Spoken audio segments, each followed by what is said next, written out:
All right. Okay. So you've said that one of your moral axioms is that pain is bad, and so we should work to eliminate unnecessary suffering. Isn't this the basis for a secular morality like utilitarianism? And can't we therefore be moral without religion?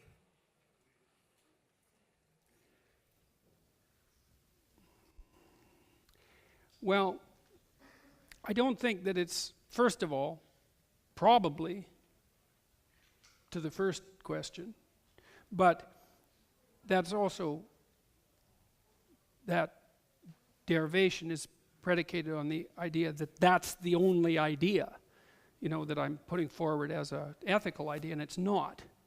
If that was the only idea, well, then you could derive from that a fairly straightforward brand of utilitarianism.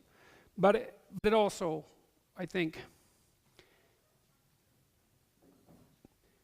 to push the argument in that direction also necessitates the reduction of what might constitute pain to something too unidimensional, because I think suffering is a better term than pain, although pain in some sense is at the core of suffering.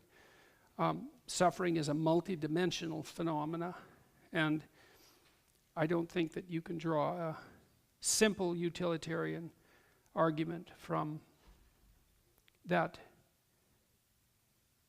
either the existence of suffering or the observation that it's the reduction of unnecessary suffering might be a good thing. So I'm also leery of those. See, it's not reasonable in some sense to reduce a complex set of ideas to a single proposition, and then say the ideas that I've been putting forward, and then to reduce another complex philosophical set of ideas to a single proposition, and then say, aren't those two things the same? And they are once you reduce them to the two simple axioms, or you could argue that they're the same, but I would say there's a tremendous amount left out in the telling, and that what's left out is relevant. It kind of reminds me of those philosophical games that psychologists often play. It's like, well, if there was, I think what's the one, I don't know if I can recall this properly. It's the trolley cart problem. It's something like, if there was a train that was out of control and it was going towards 6 people on one track, would you flip a switch so it switched tracks and only killed one person? Would you do that? And I read a question like that and I think, that's a stupid question. And the reason I think that is because you can't take a situation like that and render it properly by reducing it to that question. And then you also can't assume that the person who answers that question would in fact act in the way they answered. You can't presume any of that. It's like, because in a situation like that, in a high stress situation like that, the devil is in the details. And I've dealt with situations like that a number of times and know perfectly well that the devil's in the details. So I think that there's an intellectual reduction to make a philosophical point that doesn't give the complexity of the topic justice. And then there was a second part to that, which was, and therefore can't we be moral without religion? Well, I would say that question also suffers in some sense from the same problem of formulation.